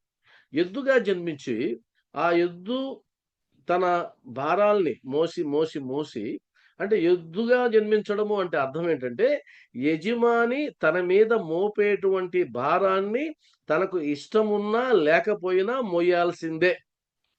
అది పనిష్మెంట్. ఆ జన్మకి అది అది పనిష్మెంట్. కర్మ ఫలితం అది. మీరు గమనించండి, మన మన గ్రామాల్లో టైర్ బండ్లు, వాటిలో ఇసుక వేసి 2 ఎద్దులను గట్టి తోలుకొని వెళ్తుంటారు. జాటికోలతో కొడుతూ, కొడుతూ వెళ్తుంటారు. అది మనకు చూడ్డానికి చాలా ఇబ్బందికరంగా ఉంటుంది. అంత బరువు వేసి లాగమంటే ఎలా లాగుతారు? ఎలా లాగుతాయి ఆ ఎద్దులు? వాస్తవంగా ఆధ్యాత్మిక కోణంలో చూస్తే అది పనిష్మెంట్ అవి. ఆ జన్మ ఎత్తడం పనిష్మెంట్‌ని అనుభవిస్తున్నాయవి. అది చాలా క్రూరంగా ఉంటుంది. అంటే మనం భరించలేని బరువుని వేసి, నువ్వు మోయలేకపోతున్నా, నువ్వు మోసేలాగా చేసేటువంటి చెడు కర్మ అది. అద్భుతమైన అది చెడు కర్మ. అంతకు మించిన దుర్మార్గం ఇంకోటి ఉండదు. అలాంటి కర్మని అనుభవించి ఎద్దులాగా జన్మించి, ఆ కర్మనంతా అనుభవించి, ఆ తర్వాత ఆయన మరణిస్తాడు. ఆ సుశర్మ అనేటువంటి ఆ బ్రాహ్మణ కుటుంబంలో పుట్టినటువంటి సదాచార సంపన్నుడు మరణిస్తాడు. మరణించి ఎద్దుగా మరణించిన తర్వాత, ఆ ఎద్దు చనిపోయినటువంటి కళేబరాన్ని చూసి కొంతమంది జాలి పడతారు గదా! అలా జాలిపడి అయ్యయ్యో! దీనికి అనవసరమైనటువంటి ఈ జన్మ, ఈ కష్టాలన్నీ వచ్చాయి. ఇది సద్గతిని పొందాలి అని కొంతమంది కోరుకుంటారట. అంటే చూడండి సంకల్పం జేస్తారు. ఇంత కష్టం అనుభవిస్తా ఉంది ఇది భగవంతుడా! దీన్నెందుకిలా సృష్టించావు? దీన్నెందుకిలా పుట్టించావు? ఇది ఈసారి జన్మలోనైనా ఉత్తమ జన్మ వచ్చేటట్టు చూడు నాయనా అని అంటాం గదా మనం. మనకెవరన్నా కష్టాలు చెప్పుకోవడానికొచ్చినప్పుడు ఎంతకాలం ఉంటాయిలేమ్మా ఈ కష్టాలు, ఈ కష్టాలు పోతాయి అని చెప్తూ ఏమంటామంటే, ఈసారైనా మంచి జన్మలో మంచి గతి వస్తుందిలే నీకని కోరుకుంటాం. ఇలా పుట్టకుండా చూడు. ఈ పేదరికం వద్దు. ఈ కష్టాలొద్దు. ఈ రోగాలొద్దు. ఈ జబ్బులు ఇయి చెప్తూ ఉంటాం గదా! అలా ఆ చనిపోయినటువంటి ఎద్దును చూసి కొంతమంది దారిన బోయేవాళ్ళు, అయ్యో! దీనికి సద్గతి వస్తే బాగున్ను అని అనుకున్నారు. సంకల్పం జేశారు. అలా సంకల్పం జేసినటువంటి వారిలో ఒక వేశ్య గూడా ఉందట. ఆ సంకల్పంలో వాళ్ళు అది బాగుండాలని కోరుకునే సంకల్పంలో వీళ్ళ పుణ్యం గూడా కాస్త వెళ్ళింది. ఆ ఎద్దుకి వెళ్ళింది. అలా కోరుకున్న వాళ్ళలో వేశ్య కూడా ఒకటుంది. ఆ వేశ్య యొక్క పుణ్యం ఆ ఆత్మకి వచ్చి, అది మరు జన్మలో మరలా ఒక బ్రాహ్మణ కుటుంబంలో జన్మించాడు. మళ్ళా బ్రాహ్మణుడిగా జన్మించాడు. అంటే వేశ్య యొక్క పుణ్యాన్ని ఆ ఆత్మ తీసుకునింది అనంటారు. ఆ తర్వాత మళ్ళా బ్రాహ్మణుడిగా పుట్టిన తర్వాత దీనికి ఆ స్ఫురణొస్తుంది. స్ఫురణ వచ్చి ఆ వేశ్య ఇంటికి వెళ్తాడట. వేశ్య ఇంటికి వెళ్ళి, "మీరు నాకు సద్గతిని ప్రసాదించారు గదా! మీకా సద్గతి ఎలా వచ్చింది?" అని వేశ్యని అడుగుతాడట. ఈ సుశర్మ. సుశర్మ, ఆ తర్వాత ఎద్దు, ఆ తర్వాత వేశ్య యొక్క పుణ్యం ద్వారా మరలా బ్రాహ్మణ జన్మ, అలా బ్రాహ్మణుడిగా పుట్టిన తర్వాత మరలా వేశ్యని ఆయన స్ఫురణకు తెచ్చుకోవడం, స్మృతికి తెచ్చుకోవడం, మళ్ళా వేశ్య ఇంటికెళ్ళి ఆయన ప్రశ్నించడం. అప్పుడు అది చెప్తుందట, "నాకెందుకొచ్చిందో తెలీదు గానీ, నా చిలుక పలికేటువంటి భగవద్గీత పలుకులు విని నాకది వచ్చుండొచ్చు" అనిందంట. అప్పుడు ఆ చిలుకను ప్రశ్నిస్తారు. చిలుకను ప్రశ్నిస్తే, ఎలా నీకు ఇది సాధ్యమైంది? భగవద్గీతలో ప్రథమాధ్యాయాన్ని ఎలా చదువుతున్నావంటే, అది మరలా దాని యొక్క పూర్వజన్మ వృత్తాంతం చెప్పి, నేను కొంతమంది సాధకులు ఆ భగవద్గీత అధ్యాయాన్ని చదువుతూ ఉంటే విన్నాను. ఆ విన్న తర్వాత నన్ను ఈ వేశ్య తన ఇంటికి తీసుకొని వచ్చింది. అప్పుడు నేను అది విన్నాను గాబట్టి, నేను అది పలుకుతూ ఉన్నాను. అలా పలకడం ద్వారా వేశ్య విని తరించుంటుందని జెప్తా. ఇది పద్మపురాణంలో ఉన్నటువంటి సుశర్మ కథ. అంటే అర్థం ఏంటి అంటే, ఈ కథ ద్వారా గీత యొక్క ప్రథమ అధ్యాయాన్ని చదవడం ద్వారా, ఈ బంధ శృంఖలాలన్నీ తెగిపోయి, ఉత్తమ జన్మలొచ్చేటువంటి అవకాశం గూడా ఉంది అన్నది దీని ద్వారా వచ్చేటువంటి ఇలాంటి కథలు చాలా ఉంటాయి మనకు. ఇలాంటి కథలు చాలా ఉంటాయి. కాబట్టి మనం ఇప్పుడు గుర్తుపెట్టుకోవాల్సిందేంటంటే, ప్రథమ అధ్యాయంలోకి వెళ్ళే ముందు ఈ ఫలితం ఉంటుంది అనే ఒక ఆలోచన చేయడం వల్ల అదేం తప్పేం గాదు. అలా ఆలోచించడం ద్వారా మనం ఒక మంచి అవగాహనతోనే వెళ్ళినట్టుగా మనం భావించొచ్చు. ఇప్పుడు శ్రీ భగవద్గీత ప్రథమ అధ్యాయంలోకి మనం వెళ్ళాలి. ఇది అందరూ చాలా సార్లు వినే ఉంటాం మనం. చాలా సార్లు వినే ఉంటాం. భగవద్గీత ప్రథమ అధ్యాయం అర్జున విషాద యోగం. అర్జున విషాద యోగం. అర్జున విషాద యోగంలో 47 శ్లోకాలున్నాయి. అర్జున విషాద యోగంలో 47 శ్లోకాలున్నాయి. ఈ 47 శ్లోకాల గురించి మనం సమగ్రంగా తెలుసుకున్నట్లయితే ప్రథమ అధ్యాయాన్ని మనం పూర్తి చేసిన వారిమి అవుతాం. కాబట్టి ప్రథమం విషాదంతోనే ప్రారంభమైంది. విషాదం. అర్జునుని యొక్క విషాదం. యోగము అంటే మనకు తెలుసు. యోగము అంటే కలయిక. యోగము అంటే కలయిక. అంటే ఆ పరమాత్మలో ఐక్యం కావడానికి ఏదైతే సాధనో అది యోగం. పరమాత్మలో మమేకం గావడానికి, ఏకం గావడానికి. కాబట్టి అర్జున విషాదం కూడా ఒక యోగమయింది. కాబట్టి అర్జున విషాదం అంటే విషాదం యోగం ఎలా అవుతుందన్న చర్చ జరుగుతుంది. అసలు యోగం ఎలా అవుతుంది? దుఃఖించడం యోగం ఎలా అవుతుంది? దుఃఖించడం అన్నది అదొక ప్రారబ్ధ కర్మ కదా! దుఃఖించడం అన్నది. మరి దుఃఖించడం గూడా యోగం అయింది అంటే దానికి చెప్తారు. అలా దుఃఖించడం ఎలా యోగం అయింది అంటే, ఆ దుఃఖం ఏ పర్పస్‌తో నువ్వు ఏడుస్తున్నావు? ఏ పర్పస్‌తో శోకిస్తున్నావు? అనేది ప్రధానం. ఇక్కడ భగవంతుని కోసం ఏడ్చడం ఒకటుంటది. లేదా భౌతికమైనటువంటి కోరికలు తీర్చుకోవడం కోసమో, భౌతికమైనటువంటి కష్టాలను తప్పించడం కోసమో, భౌతికమైనటువంటి ఏదో ఒకదాన్ని ఆశించి బాధపడడం ఉంటుంది. అంటే శోకం 2 రకాలు. ఆధ్యాత్మిక ప్రయోజనం, లౌకికమైనటువంటి ప్రయోజనం. కాబట్టి ఆధ్యాత్మిక ప్రయోజనంతో శోకించడం యోగం కిందకొస్తుంది. లౌకికమైనటువంటి ప్రయోజనంతో శోకించడం అది దుఃఖం కిందకొస్తుంది. అది వారి వారి ప్రారబ్ధ కర్మానుసారంగా అది ఉంటుంది. కాబట్టి ఇక్కడ అర్జున విషాద యోగంలో మనం గుర్తుపెట్టుకోవాల్సింది ఏముంది అంటే అసలు అర్జునుడు ఎందుకు అంత ఇబ్బంది పడాల్సొచ్చింది అనేది అందులోకి వెళ్తే తెలుస్తుంది మనకు. ఇక్కడ ఒక్కసారి మనం గుర్తుపెట్టుకున్నట్లయితే అర్జున విషాద యోగంలో అసలు యోగం అంటే ఏంటనేది ప్రధానమైనటువంటి ప్రశ్న. యోగం అంటే ఏంటి? యోగం అనంటే కలయిక లేదా ఆధ్యాత్మిక ఉన్నతిని పొందడానికి చేసేటువంటి అభ్యాసము. ఆధ్యాత్మిక ఉన్నతి అంటే ముక్తి లేదా మోక్షం. ఆ భగవంతుణ్ణి చేరుకోవడానికి మనం చేసేటువంటి ప్రయత్నము. చిన్న చిన్న పదాలతో చెప్పుకోవాలంటే. మనం చేసేటువంటి అధ్యయనము లేదా మనం ఎంచుకున్నటువంటి మార్గము ఇదంతా యోగం కిందకే వస్తుంది. ఇప్పుడు మనం చేసే పని కూడా యోగమే. ఇదొక యోగం. ఆధ్యాత్మిక అభ్యాసం ఇది కూడా ఒక యోగం. కాబట్టి అందులో యోగం అంటే భగవంతుని ప్రాప్తి కోసం లేదా కైవల్య ప్రాప్తి కోసం లేదా భగవంతునిలో ఐక్యం కావడం కోసం చేసేటువంటి ప్రయత్నం. అయితే విషాదము యోగం ఎలా అవుతుంది అంటే గనక ఆ విషాదము దేనికోసం? ప్రపంచ స్థితిగతుల కోసమా? లేదా పారమార్థిక ప్రయోజనం కోసమా? ఇక్కడ అర్జునుడు ఎందుకు విషాదాన్ని పొందాడు అన్నది తెలిస్తే ఇది మనకు అర్థమైపోతుంది. మనకెటు భగవద్గీతలో వస్తుంది కాబట్టి ఇబ్బందేం లేదు. ఆ వచ్చిన దాన్ని బట్టి మనం అర్థం చేసుకోవచ్చు. అదే విధంగా భగవంతుడు మనకిచ్చినటువంటి ఈ ఈ జన్మని సార్థకం చేసుకొని, ఆ సార్థకం పొందడం అంటే ముక్తిని, మోక్షాన్ని పొందడం అంటాం గదా! ఇక్కడ అర్జునుడు కలిగినటువంటి భావాల్లో మొట్టమొదటి భావన వైరాగ్య భావన. కాబట్టి వైరాగ్య భావన ఎవరికైతే కలుగుతుందో ఆ వైరాగ్య భావన ద్వారా చేసేటువంటి ప్రతి అధ్యయనం, ప్రతి కదలిక ఇదంతా కూడా యోగం కిందకే వస్తుంది. అదే విధంగా అర్జునుడికి ధర్మ జిజ్ఞాస కలిగింది. తెలుసుకోవాలి. తనేదో అనుకుంటున్నాడు. తను అనుకున్నది శ్రీకృష్ణుడు ఒప్పుకోవడంలే.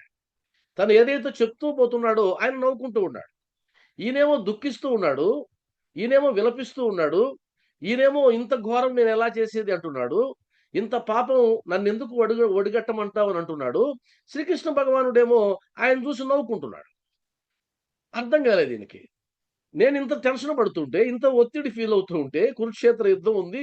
అటుపక్క, ఇటుపక్క సైన్యం సిద్ధంగా ఉన్నారు. నేను బాధపడుతూ ఉంటే, ఈయన ఎందుకు ఇలా నవ్వుకుంటున్నాడు అనేది అర్థం కాలేదు. కాబట్టి ధర్మ జిజ్ఞాస అంటే ఏది ధర్మం, ఏది అధర్మం తెలియడం లేదు. ఏది ఉచితమైనటువంటి ప్రవర్తన, ఏది అనుచితమైనటువంటి ప్రవర్తన ఆయనకి అర్థం కావడం లేదు. కాబట్టి ఆ ధర్మ జిజ్ఞాస, ధర్మ సంకటం. ధర్మ సంకటంలో ఉన్నప్పుడు కలిగినటువంటి ధర్మ జిజ్ఞాస. ఏది ధర్మమో తెలుసుకోవాలనేటువంటిది. అదే విధంగా తీవ్రమైనటువంటి పరితాపం. అంతకుముందు ఎప్పుడు కలగలేదు అర్జునుడికి. అర్జునుడేం సామాన్యుడు గాదు. ఇంద్రుడిని కూడా జయించినవాడు. ఆయన సామాన్యమైన వీరుడేం గాదు.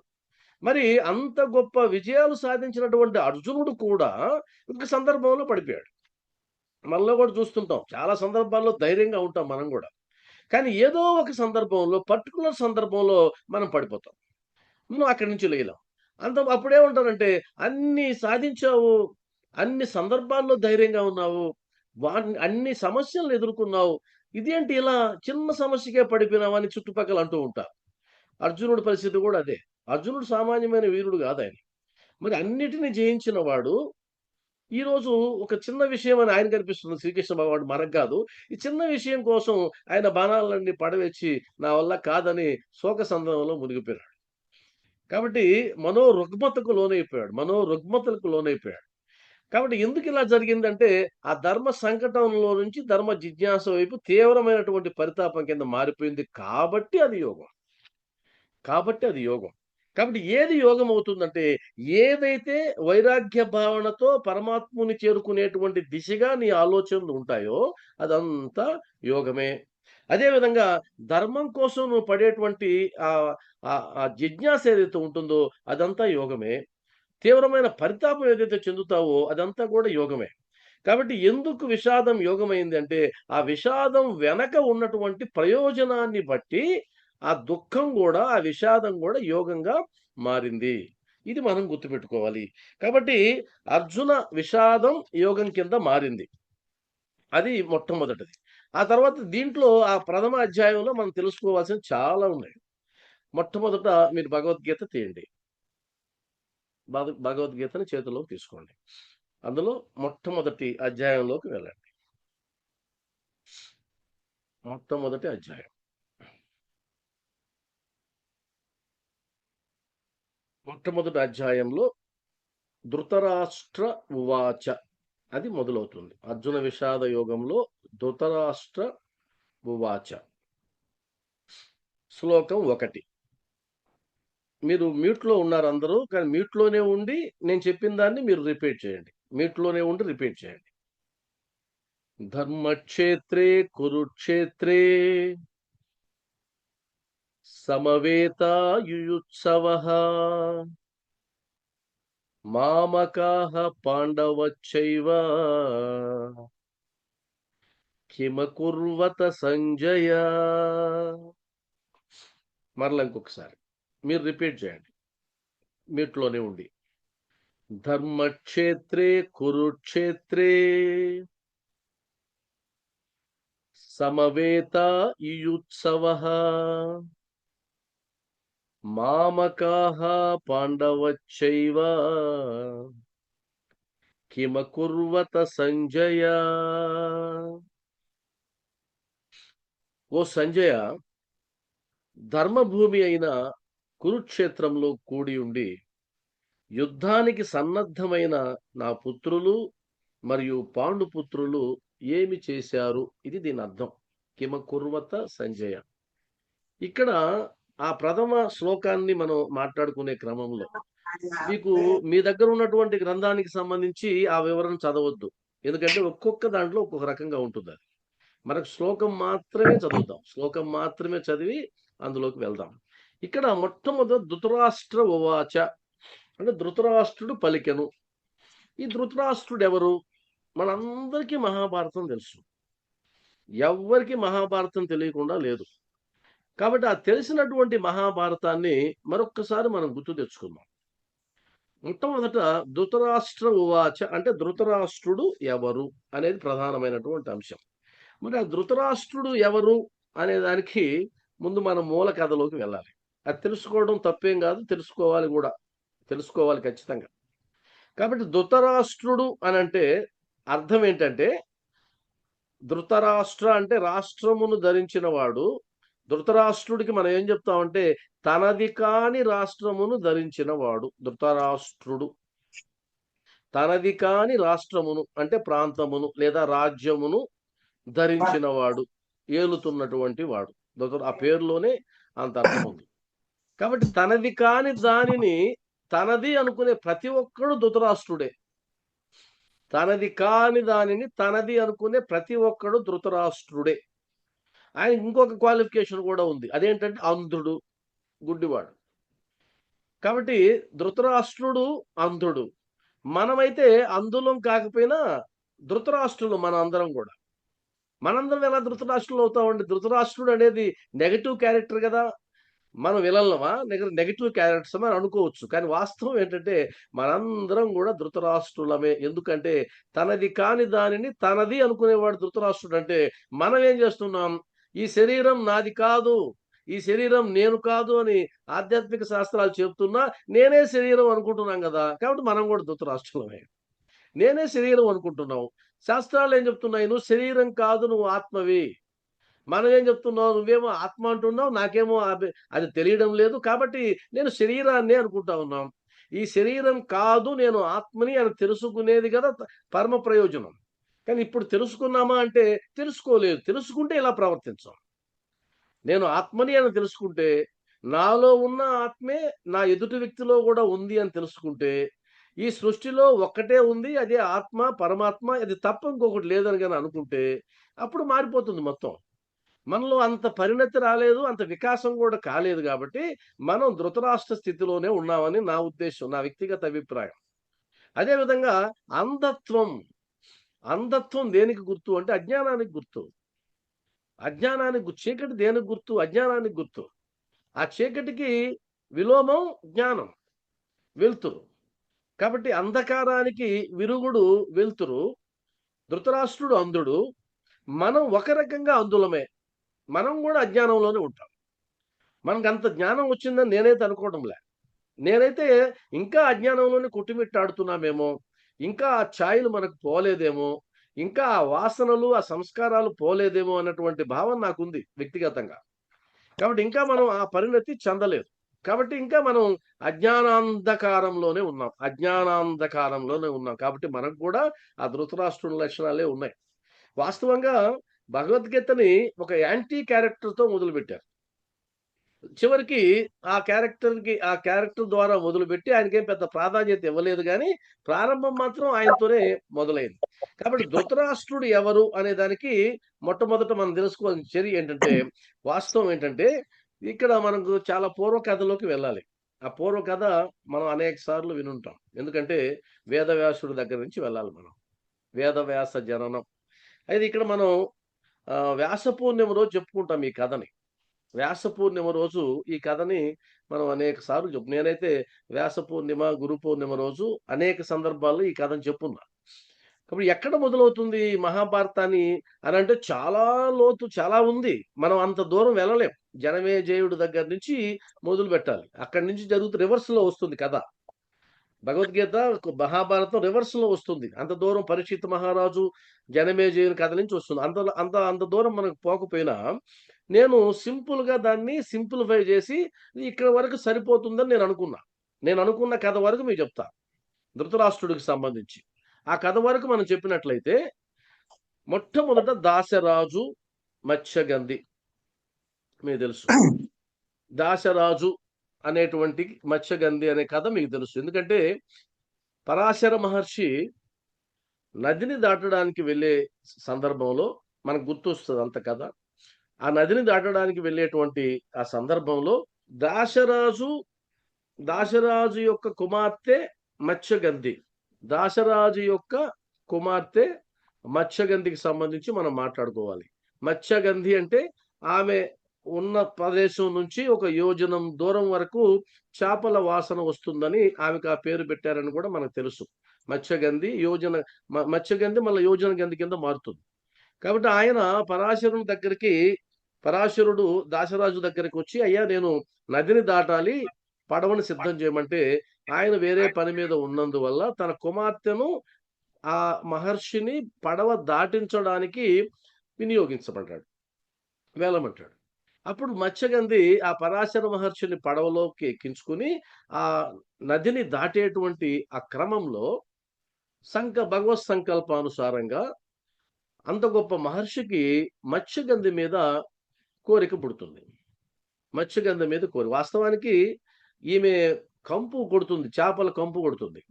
ఆ చేపల కంపు కొట్టేటువంటి ఆ మత్స్య స్త్రీ మీద ఆయనకు మమకారం పుడుతుంది. ఆయనకు కోరిక పుడుతుంది. ఆయన తన కోరికను వ్యక్తపరుస్తాడు. అప్పుడు ఆ సంభాషణ చాలా అద్భుతంగా ఉంటుంది. ఆమె అంటుంది, "ఇది మీలాంటి వారికి తగనటువంటి కోరిక" అని చెప్తూ ఆ సంవాదంలో ఆమె అడిగినటువంటి ప్రశ్నలేంటంటే, "నేను కన్యని.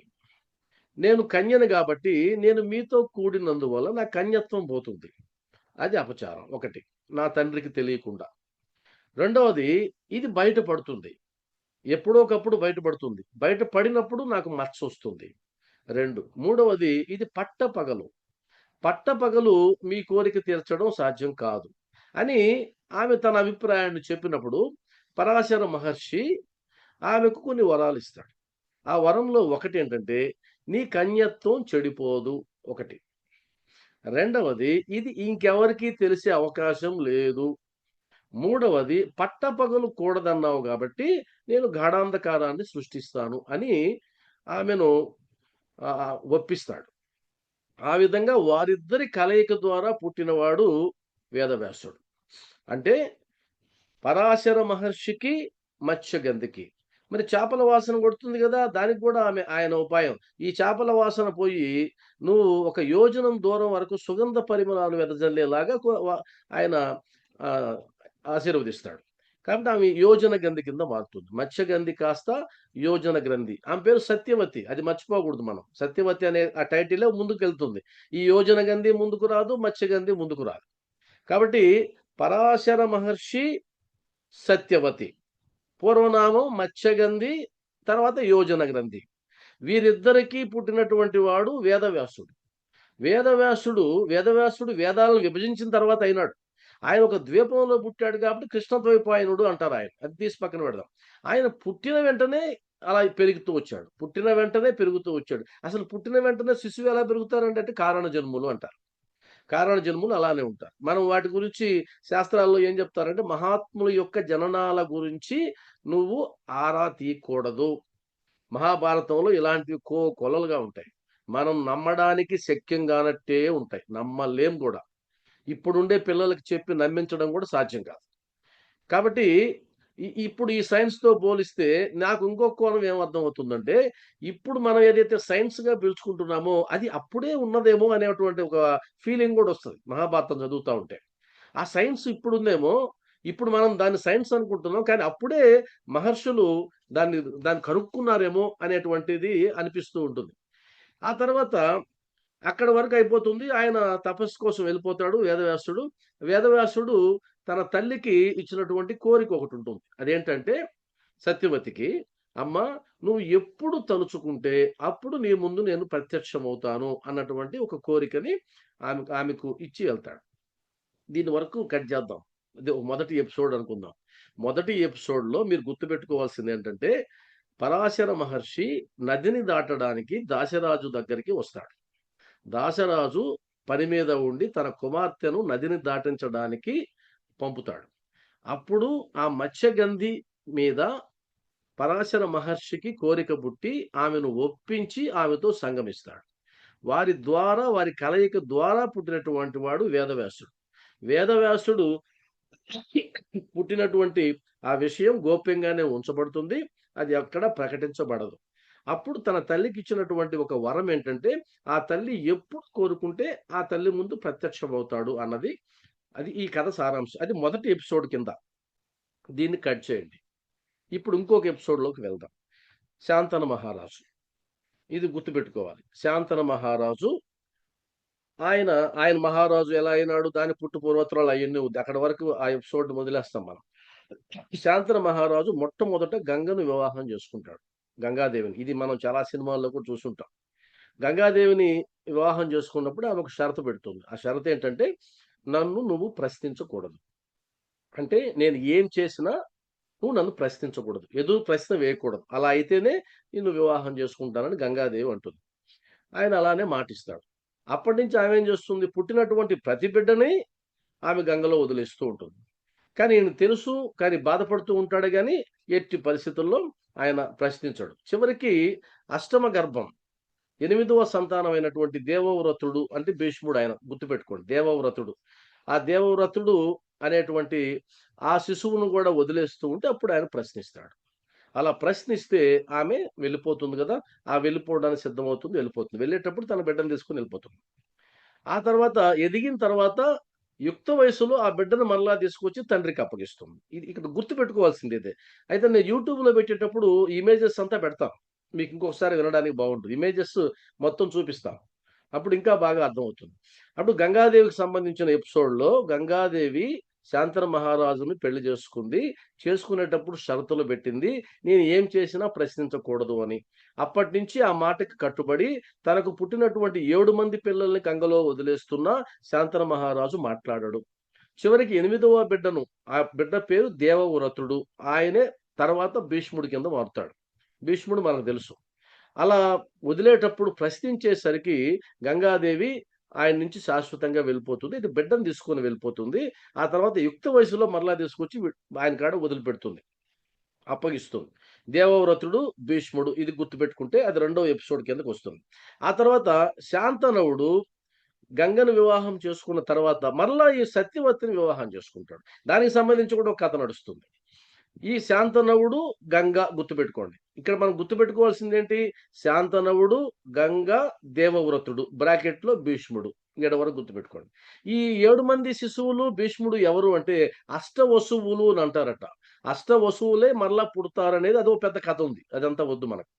ఇది వరకు గుర్తుపెట్టుకోండి. తర్వాత శాంతనవుడు సత్యవతిని వివాహం ఆడతాడు. సత్యవతి ఎవరు? సత్యవతి ఎవరంటే మనం గుర్తొచ్చేసేయాలి. దాశరాజు యొక్క కుమార్తె. అంటే పరాశర మహర్షి ఎవరైతే మొట్టమొదట వేదవ్యాసుడిని కన్నాడో ఆమె. ఆమె దగ్గరికి వెళ్లి ఆమెను వివాహం చేసుకోవాలనుకుంటే మళ్ళీ అక్కడ కూడా ఒక చర్చ జరుగుతుంది. అదేంటి అంటే ఆ దాశరాజు శాంతనవుడికి కొన్ని షరతులు పెడతాడు.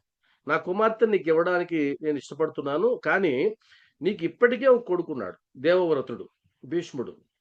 కాబట్టి రేపు నా కుమార్తెకు బిడ్డలు పుడితే ఆయన రాజు అవుతాడు. నా బిడ్డలు ఆయనకి సేవకులు అవుతారు. నేను అలా ఒప్పుకోను. కాకుండా నా నా కుమార్తెకు పుట్టిన వాళ్ళే రాజు అయ్యే సమక్షంలో ఆ పక్షంలో నేను నా బిడ్డని ఇవ్వడానికి సిద్ధపడతానని ఆయన చెప్పడం. అప్పుడు ఆయన సందిగ్ధంలో పడ్డం. ఈ విషయం తెలుసుకొని దేవవ్రతుడు మరలా వచ్చి దాశరాజుకు ప్రామిస్ చేయడం, ప్రతిజ్ఞ చేయడం. ఏమని అంటే నేను మీ అమ్మాయి సత్యవతిగా ఆమెకు పుట్టిన బిడ్డల్ని నేను రాజుని చేస్తాను అని అంటే అప్పుడు ఆయన మరలా ప్రశ్న వేసి ఏమో అప్పుడు పరిస్థితి ఎలా ఉంటుందో మారుతుంది కదా అన్నప్పుడు అలాగైతే నేను వివాహం చేసుకోవడం మానేస్తాను. అది భీష్మ ప్రతిజ్ఞ. ఆయన భీష్ముడైన అక్కడి నుంచి భీష్ముడు అవుతాడు. దేవవ్రతుడు కాస్త భీష్ముడు అవుతాడు. ఎందుకంటే ఆ ప్రతిజ్ఞ చేస్తాడు కాబట్టి. ఏమనంటే నేను వివాహం చేసుకోను. ఎందుకంటే తండ్రి కోసంగా ఆయన చేసినటువంటి త్యాగం. దీని మీద చాలా చర్చ ఉంది. తండ్రి కోసంగా చేసిన త్యాగం మీద చాలా చర్చ ఉంది. కాబట్టి ఎవరి కోసం భీష్ముడు ప్రతిజ్ఞ చేశాడు అంటే తన తండ్రి ప్రేమించినటువంటి అమ్మాయిని చేసుకోవడానికి తన వివాహం తనకు పుట్టబోయే బిడ్డలు అడ్డంకి అవుతారేమోనన్న ఉద్దేశంతో తన జీవితంలో ఎప్పటికీ పెళ్లి చేసుకోను బ్రహ్మచారిగానే ఉండిపోతానని చేసినటువంటి ఆ ప్రతిజ్ఞ వల్ల ఆయన భీష్ముడైనాడు. అక్కడ వరకు ఒక ఎపిసోడ్ గుర్తుపెట్టుకోండి.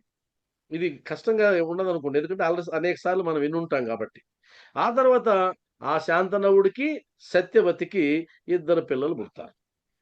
శాంతనవుడికి శాంతనవుడికి ఆల్రెడీ ఒక బిడ్డున్నాడు భీష్ముడు. అది గుర్తుపెట్టుకోండి. మళ్ళా రెండోసారి వివాహం చేసుకున్నటువంటి సత్యవతికి ఇద్దరు బిడ్డలు పుడతారు. చిత్రాంగదుడు, విచిత్ర వీర్యుడు. చిత్రాంగదుడు, విచిత్ర వీర్యుడు. ఈ పేర్లు మనం ఈజీగా గుర్తుపెట్టుకోవచ్చు. కాబట్టి చిత్రాంగదుడు, విచిత్ర వీరుడి దగ్గర నుంచి మొదలవుతుంది స్టోరీ వాస్తవానికి.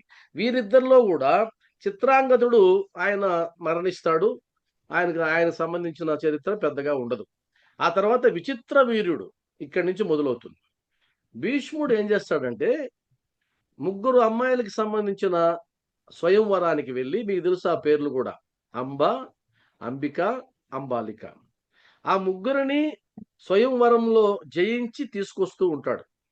అలా తీసుకొచ్చే క్రమంలో అంబకి సంబంధించి అంబ అనే అమ్మాయి రాకుమారి ఆల్రెడీ ఇంకొకరిని ప్రేమించినటువంటి సందర్భంగా ఆమె బాధపడుతూ ఉంటే ఆ విషయం తెలిసి భీష్ముడు ఆమెను వదిలేస్తాడు. ఈయన వదిలేసిన తర్వాత అంబ తనను ప్రేమించినటువంటి రాజు దగ్గరికి వెళ్ళేసరికి ఆయన నిన్ను స్వీకరించను అంటాడు. పాపం ఆమె జీవితం నాశనం అయిపోతుంది. అప్పుడు ఆమె శపథం చేసి నేను ఎలాగైనా నీ చావుకు కారణం అవుతానని అంబ మరుజన్మలో సెకండ్‌గా పుట్టి కురుక్షేత్రంలో భీష్ముడి చావుకు కారణమవుతుంది. దీన్ని తీసి పక్కన పెడదాం. అదొక ఎపిసోడ్. ఇప్పుడు ఇద్దరు మిగిలారు. అంబ స్టోరీ పక్కన పెడదాం. మళ్ళా సందర్భం ఎప్పుడన్నా వస్తే మనం డీటెయిల్‌గా మాట్లాడుకుందాం. ఇప్పుడు ఉన్నటువంటి వాళ్ళు ఇద్దరు. ఒకటి అంబ స్టోరీ అక్కడ ముగిసింది. ఇప్పుడు అంబాలిక, అంబిక. అంబిక, అంబాలిక వీళ్ళిద్దరి కాడి నుంచి ఉంది. కాబట్టి ఈ భీష్ముడు అంబికను, అంబాలికను విచిత్ర వీర్యునికిచ్చి పెళ్లి చేస్తారు. విచిత్ర వీర్యునికిచ్చి పెళ్లి చేస్తారు. విచిత్ర వీర్యునికిచ్చి పెళ్లి చేస్తే అక్కడ కూడా వారికి సంతానం లేకుండానే విచిత్ర వీరుడి కథ ముగుస్తుంది. సంతానం లేకుండానే విచిత్ర వీరుడి యొక్క కథ ముగుస్తుంది. ఇక్కడ అసలు కథ మొదలవుతుంది. ఇక్కడ మళ్ళా ఎంతవరకు వచ్చి ఆగాము మనం? ఇక్కడ ఎక్కడ వరకు ఆగామో గుర్తుపెట్టుకోండి. శాంతనవుడు, సత్యవతి, చిత్రాంగదుడు, విచిత్ర వీరుడు ఇద్దరు సంతానం. చిత్రాంగదుడు కథ ముగిసింది. ఈ విచిత్ర వీరుడికి భీష్ముడు తాను స్వయంవరం నుంచి గెలుచుకుని వచ్చినటువంటి అమ్మని తీసేస్తే అంబిక అంబాలికను ఇచ్చి వివాహం చేస్తాడు. అంబికను అంబాలికను వివాహం చేస్తాడు. కానీ పిల్లలు లేరు. ఇక్కడ ఆయన కథ కూడా ముగిసిపోయింది. ఇక్కడ సత్యవతి తనకు వంశం నాశనం అయిపోతుందన్న ఉద్దేశంతో, వంశం నాశనం అవుతుందన్న ఉద్దేశంతో అప్పుడు వేదవ్యాసుణ్ణి ఆయన ఇచ్చినటువంటి వరాన్ని స్మరించి వేదవ్యాసుణ్ణి సహాయం తీసుకుంటుంది సత్యవతి. ఇక్కడ వరకు గుర్తుపెట్టుకోండి. అంటే తన కుమారుణ్ణి పిలుస్తుంది మళ్ళా. వాస్తవానికి కుమారుడు. అప్పటి వరకు ఈయన కథ ఎవరికీ తెలియదు. సత్యవతి కుమారుడు వేదవ్యాసుడిని ఎవరికీ తెలియదు. అప్పుడు పిలుస్తుంది. అప్పుడు పిలిచి నియోగ పద్ధతి అంటారు. నియోగ పద్ధతి అంటే ఇప్పుడు లేదు. అప్పటి చట్టాల ప్రకారం ఒక రాజవంశం గనక వారసులు లేకుండా పోతున్న క్రమంలో ఒక యోగ్యుడి ద్వారా సంతానం పొందే అవకాశం అప్పటి ధర్మశాస్త్రం ప్రకారం ఉంది. ఆ వారసుడు లేనందువల్ల ఆ రాజ్యవంశం నాశనం అయిపోయే సమక్షంలో, నశించిపోయే సమక్షంలో యోగ్యుని ద్వారా, ఒక పండితుని ద్వారా లేదా ఒక ఋషిని ద్వారా సంతానాన్ని పొందొచ్చు. ఆ పొందినటువంటి సంతానం ఆ భర్తకి సంబంధించి ఉంటుంది గానీ, ఈ మధ్యలో ఉపయోగపడినటువంటి వ్యక్తికి సంబంధించిన సంతానం కాదు. ఇప్పుడు సత్యవతీదేవి మునీశ్వరుడైనటువంటి వేదవ్యాస మహర్షిని పిలిచి, తన కోడళ్లకు తన ద్వారా సంతానాన్ని ప్రసాదించమని కోరుకుంటుంది. ఏ పద్ధతి ప్రకారం? నియోగ పద్ధతి ప్రకారం. అది ఇప్పుడుందా? ఇప్పుడు లేదు. ఆ కాలంలో ఆ ధర్మశాస్త్రాన్ని అనుసరించి అదొక విధానం ఉండేది. అది తప్పు కాదు అప్పట్లో.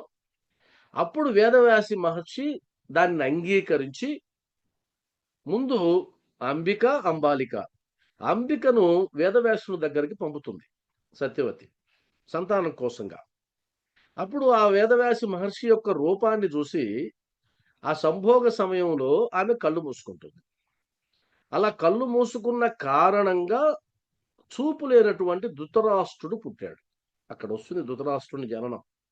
ఆయన ధృతరాష్ట్రుడు చూపు లేనివాడుగా ఎందుకు పుట్టాడని అందులో రాయబడింది అంటే, వేదవ్యాస మహర్షితో సంభోగం చేసే సమయంలో ఆమె కళ్ళు మూసుకున్నది. అలా కళ్ళు మూసుకున్నందువల్ల ఆయన పుట్టాడు.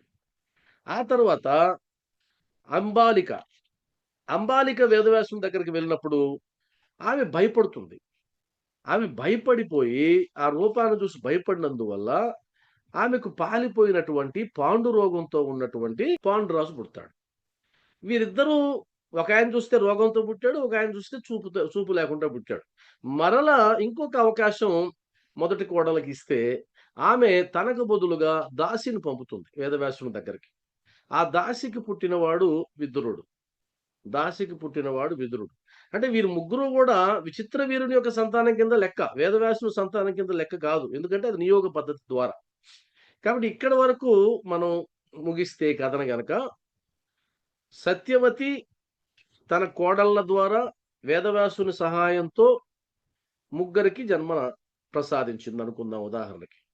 ఒకరు ధృతరాష్ట్రుడు, 2 పాండురాజు, 3 విదురుడు. విదురుడు ధర్మాత్ముడు. ఎందుకంటే ఆ దాసి వేదవ్యాస మహర్షితో కలిసేటప్పుడు చాలా ఆనందంగా కలుస్తుంది అని రాస్తారు అందులో. ఇక్కడ ఇది పెద్ద సూత్రాలు ఇవన్నీ లోపలికెళ్తే చాలా పెద్ద సూత్రాలు. వాటిని ఇప్పుడు మనం చర్చించాల్సిన అవసరం లేదు.